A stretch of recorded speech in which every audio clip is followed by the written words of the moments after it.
لأمر ربما يكون أهم. هذا الطفل أمه قتلها بشار الأسد.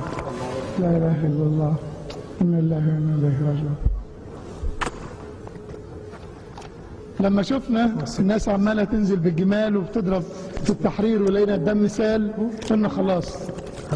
الشيخ زايد الله يرحمه في الإمارات قال كلمة جميلة جدا غيرت وجه الخليج كله. يعني هذه الطفولة البريئة، هذا المجرم الزرافة زي ما قال الحبيب الطفل أكرم. شو قال؟ أعطينا الميكروفون. الشعب أعداء الأسد.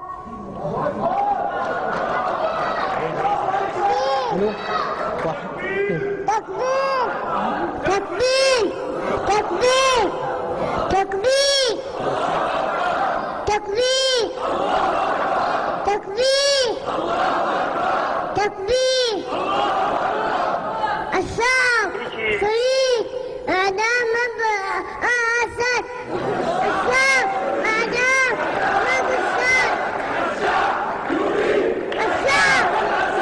الشعب أعداء الأسد.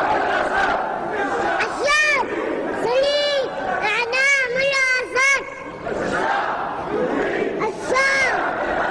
الشعب فريق أعداء الأسد. ادعونا بالشفاء مع مرض الكبد. الشعب أعداء الأسد.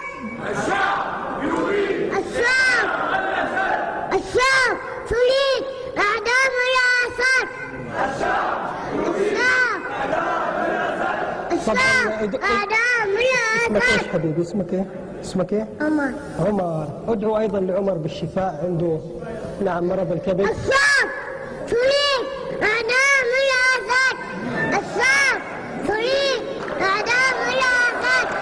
الشعب فريق أعداء الأسد. كم الشعب عمرك يا عمر؟ كم عمرك؟ سنة؟ اثنين؟ 4. الدكتور عبد العال وينه؟ وين رائد الطب الشعب البديل؟ فريق وين الدكتور أعداء عبد العال؟ الأسد. دكتور؟ وين الدكتور عبد العال؟ مشى؟ في الدكتور عبد العال رائد الطب البديل، نتمنى ايضا انه يساهم في يعني يساهم. عامل عالجه انا عمه. بس الدار علاج، نحن نتكلم طب طبيعي، ما نبغى الكيماوي، ما احب الكيماوي انا. يا حبيبي يلا الله يشفيك، الله يشفيك يا بطل.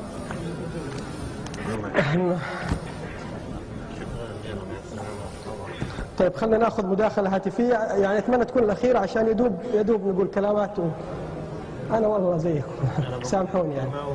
طيب فضيلة الشيخ